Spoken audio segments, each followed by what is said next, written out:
ये है हिंदी का आर्यस क्लासेस चैनल। आप पढ़ रहे हैं हिंदी कबीरदास की पदावली। जहाँ बच्चों आज हम कबीर की पदावली के विषय में आगे चर्चा करते हैं। तीसरा पद आपके कोर्स में रखा हुआ है, वो है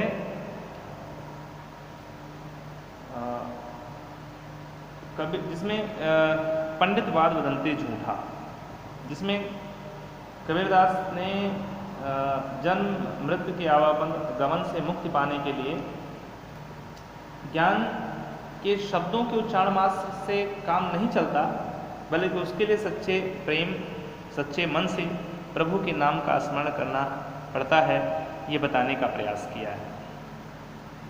लिखते हैं कि पंडितवाद वदंते झूठा, पंक्तियां लिखते हैं कबीरदास जी कि पंडितवाद वदंते झूठा, राम केहाँ दुनिया गति पावे, खाण केहाँ मुख मीठा, पावक केहाँ पाँव जे दाझे, जल कही तृषा बुझाई, भोजन केहाँ भूख जे भाजे, तो सब कोई तिर जाई, नर के साथ सुआ हरि बोले, हरि परिताप न जाने, जो कबहू मुड़ जाए जंगल में, बहुर न सुरते आणे, सांची प्रीति विषय मायाशु, हरि भक्तन शु हासी, कहें कबीर प्रेम नहीं उपजो, बांधो जमपुर जासी।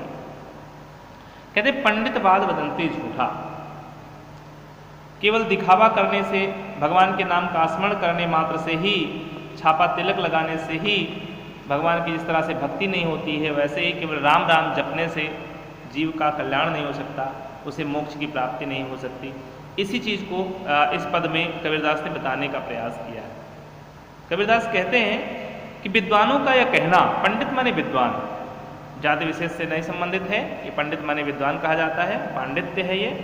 पंडितवाद वदंते झूठा, विद्वानों का ये मत, विद्वानों का ये वाद, विद्वानों का ये कहना झूठ है। वदंते माने कहना, झूठ है कि राम के यहाँ दुनिया गति पावे, कि राम राम कहने मात्र से ही दुनिया को सद्गति प्राप्त हो जाती है, दुनिया का उद्धार हो जाता है और जन्म मरण के आवागमन से उसे मुक्ति मिल जाती है, ये झूठ है। क्योंकि यदि ऐसा होता तो खाण के यहाँ मुख मीठा, तो खाण का नाम लेते ही, केवल कहने मात्र से ही ये सब कुछ हो जाता बच्चों, तो केवल खाण मात्र कहने से ही मुख मीठा हो जाना चाहिए, पर ऐसा नहीं होता है। इसलिए पंडितवाद वदंते झूठा, विद्वानों का ये मत कि राम राम कहने से दुनिया को सद्गति मिल जाती है, ये झूठ है। कहते हैं पावक, यदि ऐसा होता तो पावक क्या पाँव जे धाजे, आग, पावक माने आग, आग मात्र कहने से ही पाँव जल जाता, और जल कही तृषा बुझाई, और पानी कहने मात्र से ही सारी प्यास बुझ जाती। लेकिन ऐसा कुछ होता नहीं है। इतना ही नहीं, भोजन के यहाँ भूख जो भाजे, भोजन मात्र कहने से ही भूख भाग जानी चाहिए। इस प्रकार तो सब कोई तिर जाई, इस प्रकार से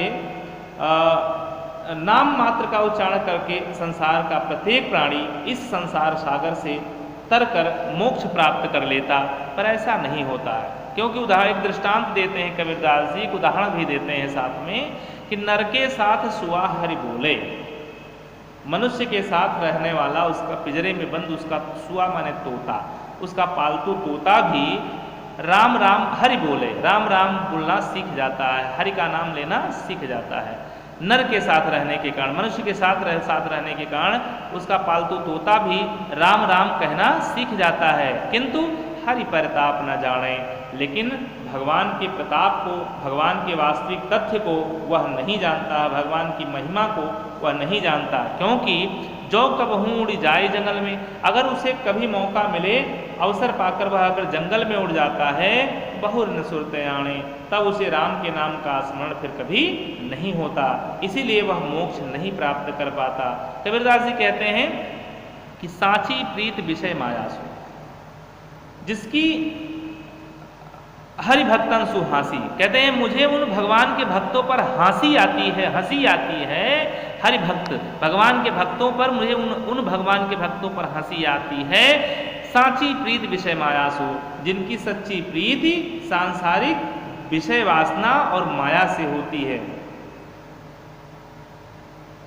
जो पिंजरे में बंद तोते की भांति राम नाम का उच्चारण तो करते हैं, किंतु राम के वास्तविक महत्व को वे नहीं जान पाते हैं, ऐसे भगवान के भक्तों पे कबीरदास जी कहते हैं मुझे हंसी आती है, क्योंकि उनका सच्चा प्रेम सांसारिक विषयों के प्रति होता है। ऐसे में ऐसे लोगों का मोक्ष भला कैसे हो सकता है। कहते हैं कि कहें कबीर प्रेम नहीं उपजो बांधो जमपुर जासी। कबीरदास जी कहते हैं जिस व्यक्ति के मन में भगवान के प्रति, प्रभु के प्रति सच्चा प्रेम नहीं उपजता है, उत्पन्न होता है, वह साधारण मनुष्य की तरह से बांधो जमपुर जासी, साधारण मनुष्य की भांति जन्म मरण के चक्र में बधा हुआ, बांधो मैंने बधा हुआ, किसमें, जन्म मरण के चक्र में, आवागमन के चक्र में बधा हुआ, यमपुर जासी, यमलोक को जाता है, उसका मोक्ष नहीं होता, उसे नरक की प्राप्ति होती है। इस प्रकार केवल भगवान के नाम का उच्चारण करने से ही व्यक्ति को मुक्ति नहीं मिलती है। यहाँ पर बच्चों कबीरदास ने सद्गति, मोक्ष, परम पद की प्राप्ति के लिए भगवान के नाम का उच्चारण मात्र करने को ही पर्याप्त नहीं बताया। उन्होंने कहा कि यदि मोक्ष की प्राप्ति करनी है तो उसके लिए मन को सांसारिक विषय वासनाओं से हटाना होगा और पूरी शुद्धता के साथ भगवान के प्रेम में लीन होना पड़ेगा। और इसको समझाने के लिए कबीरदास ने इस पद में बहुत से उदाहरण भी दिए हैं और बहुत हद तक वह अपने उद्देश्य में सफल भी हुए हैं। आइए हम आगे चलते हैं। आगे लिखते हैं हम न मरे मरी हैं संसारा। कबीरदास जी कहते हैं यहाँ पर ब्रह्म से बताने का प्रयास किया है कि जब जीवात्मा परब्रह्म से मन लगा लेती है, एकाकार हो जाती है, तो उसे अमृत की प्राप्ति हो जाती है। वह आवागमन के चक्र से, जन्म मरण के चक्र से वह मुक्त हो जाता है, वह भी परमेश्वरमय हो जाता है। बताने का प्रयास किया, लिखते हैं इस पद के माध्यम से कि हम न मरे मरी हैं संसारा, हमको मिला जियावन हारा। अब न मरो मरने मन माना, तेई मुए जिन राम न जाना, साकत मरे संत जन जीवे, भरी भरी राम रसायन पीवे, हरि मरी हैं तो हमहू मरी हैं, हरि न मरे हम काहे को मरी हैं, कहें कबीर मन मन ही मिलावा, अमर भय सुख सागर पावा। कबीरदास जी कहते हैं हम न मरे मरी हैं संसारा।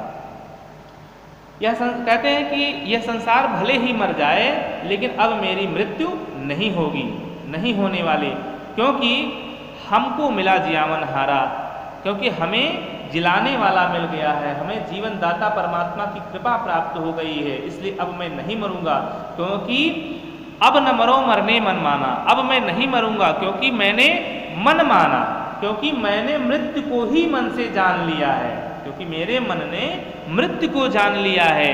और तेई में जिन राम न जाना, मरते वही हैं जिन्होंने राम के महत्व को, राम के नाम को नहीं जाना है। वही लोग मरते हैं जिन्हें परम कृपाल राम को जिन्होंने नहीं पहचाना है। मृत्यु केवल उन्हीं की होती है। कहते हैं कौन कौन मरता है, साकत मरे, जो शक्ति के उपासक होते हैं, साक्त साधना के उपासक होते हैं, वे मर जाते हैं, किंतु संत जन जीवे, किंतु परम तत्व को, परमेश्वर को जानने वाला संत जो होते हैं वो हमेशा जीते रहते हैं, उनकी मृत्यु नहीं होती है। क्योंकि ये संत जो हैं भरी भरी राम रसायन पीवे, कटोरा भर भर के, पात्र भर भर के राम रसायन का पान करते रहते हैं, राम रूपी अमृत का पान करते रहते हैं, राम नाम रूपी रसायन को पीते रहते हैं। कहते हैं एक कंडीशन है, एक तरीका है हमारे मरने का, वो क्या कि हरि मरी हैं तो हमहू मरी हैं। कहते हैं कि मेरी मृत्यु तो उसी समय होगी जब हरि की मृत्यु हो जाएगी। यदि हरि मर जाता है, भगवान मर जाते हैं तो मेरी भी मृत्यु हो जाएगी। लेकिन ऐसा माना जाता है कि भगवान मरता नहीं है, क्योंकि वह तो अमर है, इसलिए हरि न मरे। इसलिए हरि अगर नहीं मरते हैं, वह अमर हैं, तो हम काहे को मरी हैं, तो मेरी मृत्यु भला क्यों होगी, क्योंकि मैंने, कहें कबीर, कबीरदास जी कहते हैं कि मैंने मन मन ही मिलावा, अपने मन को परमात्मा के मन में मिला दिया है, अर्थात आत्मा परमात्मा में एकाकार हो गई है, विलीन हो गई है, इसलिए अमर भय सुख सागर पावा, इसलिए मैंने अमर होकर सुख रूपी सागर को प्राप्त कर लिया है। तात्पर्य यह है कि मेरी, कबीरदास कहना चाहते हैं कि मेरी आत्मा आनंद के सागर, उस परम आत्मा के साथ, ईश्वर के साथ मिलकर स्वयं आनंद स्वरूप हो गई है, इसलिए अब मेरी मृत्यु नहीं होने वाली है। यहाँ पर कबीर ने आत्मा परमात्मा के अभेद भाव का प्रतिपादन किया है। ऐसे ही उन्होंने कहा था कि कबीर हरिरस यूं पिया बाकी रही था कि पाका कलश कुम्हार का बहुर न चढ़ई चाक। कबीरदास ने कहा था मैंने भगवान के प्रेम को, प्रेम रस को इतना छक कर पिया, इतना छक कर पिया कि अब मेरी था कि बाकी रही न था कि मेरी कोई इच्छा शेष नहीं रह गई है। ठीक उसी प्रकार से जैसे कुम्हार का पका हुआ बर्तन फिर से चाक पर नहीं चढ़ाया जा सकता है, ठीक उसी प्रकार से अब जन्म मरण के चक्र से मेरी मुक्ति हो गई है, मुझे जन्म मरण के चक्र में नहीं पड़ना है। लास्ट पद देखते हैं।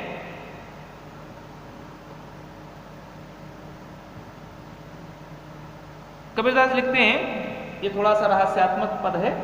काहेरी नलिनी तय कुम्हिलानी तेरे नाल सरोवर पानी, जल में उत्पत्ति जल में वास, जल में नलिनी तोर निवास, न तलि तपय न ऊपर तपति न तूपर आग, तोर हेतु कह कासन लाग, कहे कबीर जे उदिक समान ते नहीं मुए हमारी जान।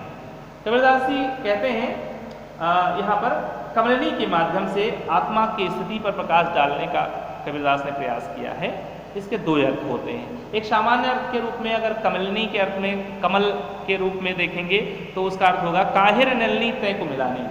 कबीरदास कहते हैं हे कमलिनी, आखिर तू क्यों कुम्हला रही है, तेरे मुरझाने का क्या कारण है, तू क्यों मुरझाई हुई है, जबकि तेरे नाल सरोवर पानी, जबकि तुम्हारी पूरी नाल, तुम्हारी डंडी तालाब के जल में, सरोवर के जल में डूबी हुई है, फिर तेरे इस तरह से कुम्हलाने का क्या कारण है।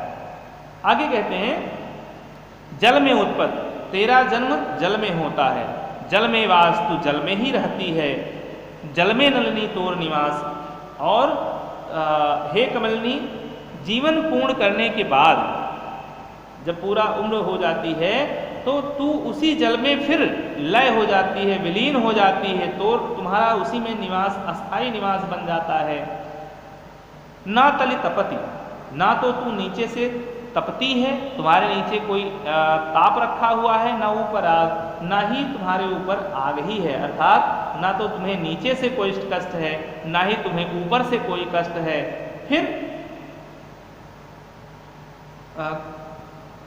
फिर तोर हेतु कह कासन लाग, फिर तेरे इस तरह मुरझाने का आखिर क्या कारण है। कबीर उसके मुरझाने का कारण खोज लेते हैं और कहते हैं, पूछते हैं कि कहो हे कमलिनी, कहो तुम्हारा किससे हेत हो गया। हेत माने तोर हेतु कहता सनिराल, हेत माने प्रेम होता है। हे कमलिनी कहो आखिर तुम्हारा किससे प्रेम हो गया है। कबीर को ऐसा प्रतीत होता है, कहें कबीर जे उदिक समानते नहीं मुए हमारी जान। कबीर को ऐसा प्रतीत होता है कि कमलिनी का सूर्य से प्रेम हो गया है। उदिक, उदिक माने सूर्य होता है, उदिक समान। कबीरदास कहते हैं कि कमलिनी का ऐसा प्रतीत होता है कि सूर्य से प्रेम हो गया है, इसीलिए वह मुरझा रही है। अपना निष्कर्ष देते हुए लास्ट में कबीरदास जी कहते हैं कि जे उदिक समानते नहीं मुए हमारी जान, कि जो उदिक अर्थात परमात्मा में के समान हो गए हैं, उनकी मृत्यु हमारे ख्याल से, हमारे हिसाब से उनकी मृत्यु कभी नहीं होती, वे अमर हो जाते हैं। दूसरा अर्थ अगर हम इसका आध्यात्मिक अर्थ देखें तो आत्मा परमात्मा के रूप में इसका अर्थ निकलता है। कहते हैं काहे नलिनी ते, नलिनी यहाँ आत्मा का प्रतीक हो जाएगा। इसके दो अर्थ होते हैं, यहाँ कमलिनी का अर्थ भी है और नलिनी ये परमात्मा का प्रतीक है। यहाँ सरोवर जो है तालाब का अर्थ भी ले रहा है, और जब आध्यात्मिक अर्थ लेते हैं तो इस सरोवर का परमात्मा अर्थ हो जाता है। ठीक है, अब हम आध्यात्मिक अर्थ को लेते हैं कि काहिर नलिनी तू कुम्हलानी। हे जीवात्मा, कबीरदास जी कहते हैं हे जीवात्मा तू क्यों आखिर कुम्हला रही है, दुखी हो रही है। तेरे नाल सरोवर पानी, तेरा मूल तो परमात्मा है, तेरा जन्म सरोवर रूपी परमात्मा से ही हुआ है, तो उसी में जल में उत्पत्ति, उसी परमात्मा रूपी जल में उत्पन्न होती है, जल में वास, तो उसी परमात्मा रूपी जल में निवास करती है, जल में नलिनी तोर निवास, और मृत्यु के पश्चात तो उसी परमात्मा रूपी जल में पुनः विलीन हो जाना है तुझे। फिर तेरे इस तरह से मुरझाने का क्या कारण है। फिर दूसरी बात कि ना तपति ना ऊपर या, ना तो तुझे कोई सांसारिक कष्ट है, ना ही दैविक कष्ट है। यानी कहने का तात्पर्य कि ना तो तुझे सांसारिक कोई कष्ट है, ना ही तुझे ऊपर या, ना तुम्हें कोई दैविक कष्ट है, क्योंकि दैविक और दैहिक जो भी कष्ट होते हैं वे सभी शरीर को होते हैं, वह जीव को शरीर रूपी जीव को होते हैं, आत्मा को नहीं होते, जीवात्मा को नहीं होते। इसे तोर हेतु कह कासन लाभ, फिर कहो तुम्हारे कष्ट का आखिर क्या कारण है। कबीर पूछते हैं परमात्मा को छोड़कर, ईश्वर को छोड़कर लगता है तुम्हारा हेतु, हेतु माने प्रेम किसी अन्य से हो गया है। तात्पर्य है कि तुम्हें अन्य सांसारिक विषय वासनाओं से प्रेम हो गया है, तुमने परमात्मा के प्रेम को छोड़कर सांसारिक विषय वासना में प्रेम कर लिया है। तात्पर्य यह है कि तुम्हें अन्य सांसारिक विषयों से जो प्रेम हो गया है उसी के कारण ही तुम दुखी हो। कबीरदास जी कहते हैं कहें कबीर जे उदिक समानते नहीं मुझे हमारी जान, कि हे जीवात्मा, अंत में कबीर कहते हैं हे जीवात्मा तुम स्वयं उदिक समान, उदिक यहाँ परमात्मा का अर्थ लिया हुआ है कि तुम स्वयं परमात्मा का रूप हो, तुम परमात्मा में ही समा गई हो, परमात्मा स्वरूप हो गई हो। अर्थात ते नहीं मुझे हमारी जान, कि जो परमात्मा स्वरूप हो जाते हैं, परमात्मा के रूप में ही विलीन हो जाते हैं, परमात्मामय हो जाते हैं, वे कभी नहीं मरते हैं, अर्थात प्रभुमय होकर वे अमर हो जाते हैं। इसलिए तुम्हारे दुखी होने का कोई कारण नहीं बन रहा है, इसलिए तुम्हें दुखी नहीं होना चाहिए। बच्चों यहाँ प्रतीकात्मकता इस दोहे में पद में भरी हुई है। नलनी अर्थात कमलनी यहाँ जीवात्मा का प्रतीक है।